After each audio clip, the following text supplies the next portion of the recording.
गाड़ियों के चक्के थमे हुए थे। पेट्रोल पंपों पर मारामारी का माहौल था। सड़कों चौराहों पर सवारी की तलाश करती भीड़ का हुजूम था।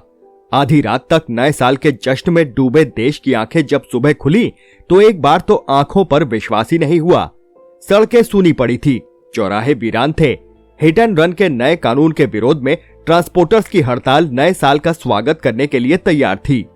हालात बेकाबू हो इससे पहले ही बातचीत के जरिए मामले को सुलझा लिया गया और गाड़ियों के थमे चक्के फिर से चलने लगे। ये हड़ताल भले ही खत्म हो गई हो, लेकिन अपने पीछे तमाम सुलगते सवाल छोड़ गई। आज के इस वीडियो में हम नए कानून के हर पहलू को पूरी डिटेल में जानने समझने की कोशिश करेंगे, तो बने रहिए हमारे साथ इस वीडियो के आखिर तक। आगे बढ़ने से पहले जरूरी है कि भारतीय न्याय संहिता को समझ लिया जाए। भारतीय न्याय संहिता भारत के लिए एक नई न्याय संहिता है।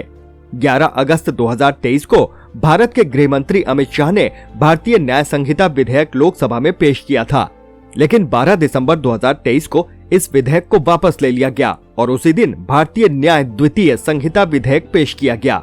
वेबसाइट prsindia.org पर मौजूद जानकारी के अनुसार भारतीय न्याय संहिता 2023 विधेयक 12 दिसंबर 2023 को लोकसभा में पेश किया गया, जहां से वो 20 दिसंबर को बहुमत से पारित हो गया। इसके ठीक अगले ही दिन यानी 21 दिसंबर को राज्यसभा ने इसे पास कर दिया। 25 दिसंबर को राष्ट्रपति की मंजूरी के साथ ही ये संहिता अस्तित्व में आ गई। हालांकि जिस समय से ये बिल पास हुआ उस समय तमाम विपक्षी पार्टियों के टोटल 146 सांसद सदन से सस्पेंड चल रहे थे। इस न्याय संहिता ने इंडियन पेनल कोड यानी आईपीसी की जगह ले ली है। गौरतलब है कि आईपीसी साल 1860 में अस्तित्व में आया था। भारतीय न्याय संहिता में ज्यादातर कानून आईपीसी से ही लिए गए हैं, लेकिन समय और जरूरत के हिसाब से इसमें कई बदलाव भी किए गए। इसी में किए गए एक बड़े बदलाव ने ही ये तूफान खड़ा कर दिया। हिट एंड रन लॉ में किया गया बदलाव वही बदलाव है। अब हम समझते हैं हिट एंड रन को। Cambridge.org के मुताबिक जब एक्सीडेंट करने वाली गाड़ी का ड्राइवर एक्सीडेंट में घायल व्यक्ति की मदद किए बिना और पुलिस को सूचित किए बिना भाग जाता है तो उसे हिट एंड रन कहा जाता है। एक रिपोर्ट के मुताबिक देश में सड़क दुर्घटना में होने वाले करीब आधी मौतें हिट एंड रन की वजह से होती हैं।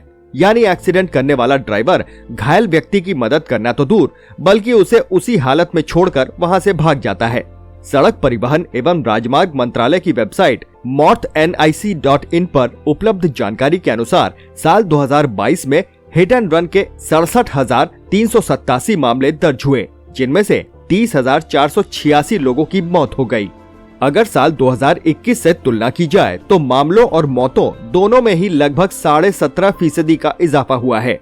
इससे इतना तो साफ है कि हिट एंड रन बहुत ही गंभीर मामला है, खासतौर से जब दुर्घटना में घायल व्यक्ति की मौत हो जाती है। अक्सर ही ये देखा जाता है कि ऐसे मामलों में मौत की मुख्य वजह समय से घायल व्यक्ति को इलाज न मिलना होता है। अब हिट एंड रन से जुड़े पुराने और नए कानून में अंतर को समझने की कोशिश करते हैं। पुराने कानून के तहत हिट एंड रन मामले में लापरवाही से गाड़ी चलाने के कारण किसी की मौत हो जाने या किसी की जान खतरे में डालने पर आईपीसी की धारा 279, 304A, 338 के तहत कार्रवाई होती थी, जिसमें 2 साल तक की सजा का प्रावधान था। हालांकि इसमें आरोपी को तुरंत जमानत भी मिल जाती थी। हिट एंड रन की गंभीरता को देखते हुए पुराने कानून के तहत सजा काफी हल्की महसूस की गई।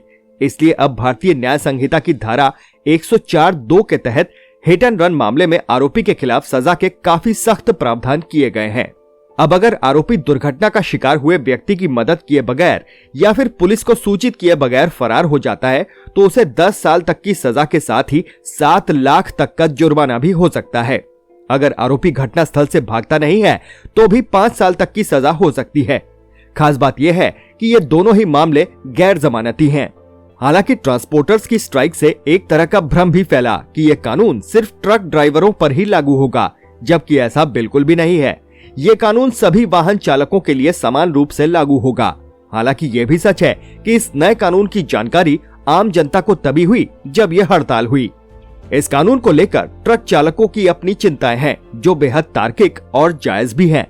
उनकी सबसे पहली चिंता ये है कि अगर दुर्घटना के बाद वो घटना स्थल पर रुकते हैं तो वहां मौजूद भीड़ भड़क सकती है, जिसके चलते उनकी जान को खतरा हो सकता है। ये चिंता एकदम वाजिब है। अक्सर ही ये देखा जाता है कि दुर्घटना के बाद वहां मौजूद भीड़ आक्रामक हो जाती है।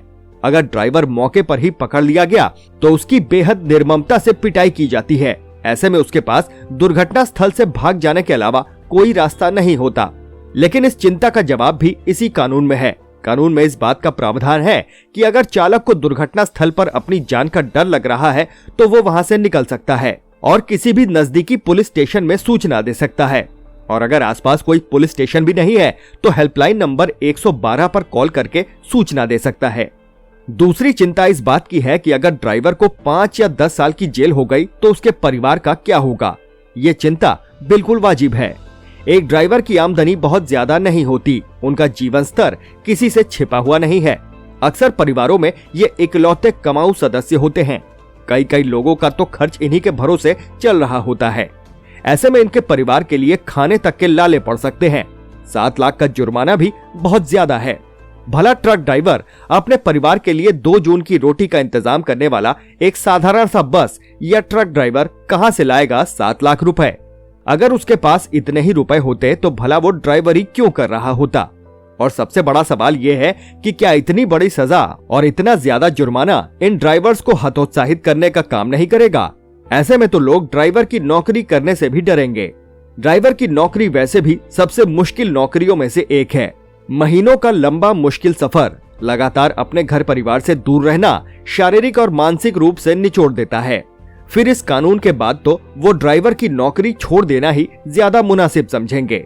आगे बढ़ने से पहले एक छोटी सी रिक्वेस्ट, अगर आपको वीडियो पसंद आ रहा है तो प्लीज इस वीडियो को लाइक करें और चैनल को सब्सक्राइब कर लें।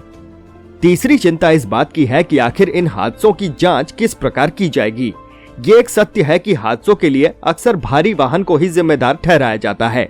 जांचकर्ता की भी यही मानसिकता होती है। वो पहले से ही इन्हें दोषी मानकर जांच करते हैं।